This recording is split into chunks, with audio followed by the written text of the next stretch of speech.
In the middle of the last decade, Australia was told that it didn't need to store 90 days of fuel reserves any longer, that global markets would take care of it. Now, 10 years later, that particular assumption is being reversed. But why so? Well, let's take a look.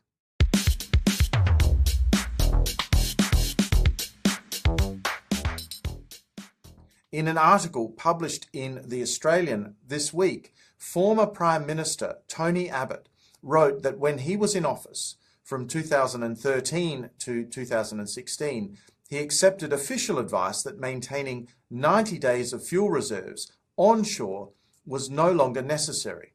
And why? Because global markets were considered to be efficient. But now, as the nation scrambles to find supply of oil products amidst the Hormuz crisis and less than 30 days of reserves, he's arguing for the opposite, to rebuild fuel reserves, to restart domestic oil production, and even strengthen naval capacity to secure supply routes. So, what has changed?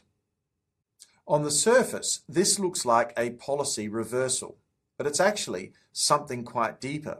For decades, the logic was simple. Markets allocate resources efficiently, supply chains optimize costs, and redundancy is waste. So countries reduced stockpiles, shut down refining capacity, and relied on global supply. And it worked, until of course it didn't. Because efficiency doesn't just reduce costs, it also removes buffers. And those buffers, fuel reserves, spare capacity and domestic production, were quietly doing something important. They were providing resilience. Once they're gone, the system becomes leaner, faster, but also more exposed. And that exposure only really matters when something goes wrong. Take energy. Under normal conditions, oil flows through global markets. Prices adjust. Supply responds. But when a choke point like the Strait of Hormuz is threatened, through which roughly a fifth of global oil passes, the issue isn't just price anymore, it's access. And at that point, markets don't solve the problem fast enough, and so governments step in. That's when efficiency stops being enough. This is the context behind Mr. Abbott's argument. Rebuilding fuel reserves isn't just about stockpiling. It's about reintroducing a buffer the system used to have. Restarting domestic production isn't just economic. It's about reducing dependence on external supply. And expanding naval capacity isn't just defense policy. It's about ensuring the system keeps functioning under stress. So this isn't really a debate about markets versus government. Markets are still there.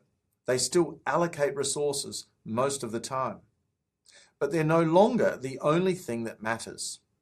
Because once a system becomes highly interconnected, highly efficient, and highly dependent, it also becomes vulnerable. And energy isn't just the beginning. You can see the same pattern in critical minerals, semiconductors, and other supply chains. In each case, efficiency created dependence, and dependence is now being treated as risk. So the real question isn't whether markets are disappearing, it's where they stop being enough. Because what we're seeing in energy policy today may be happening across much of the global economy. And if that is the case, then this shift doesn't stop here.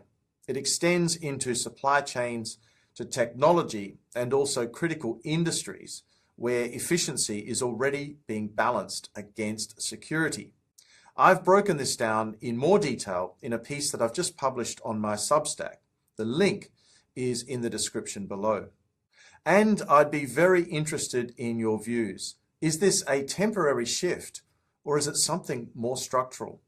Thanks very much for your attention today, and I look forward to seeing you again soon on the next episode of Climate Mundial.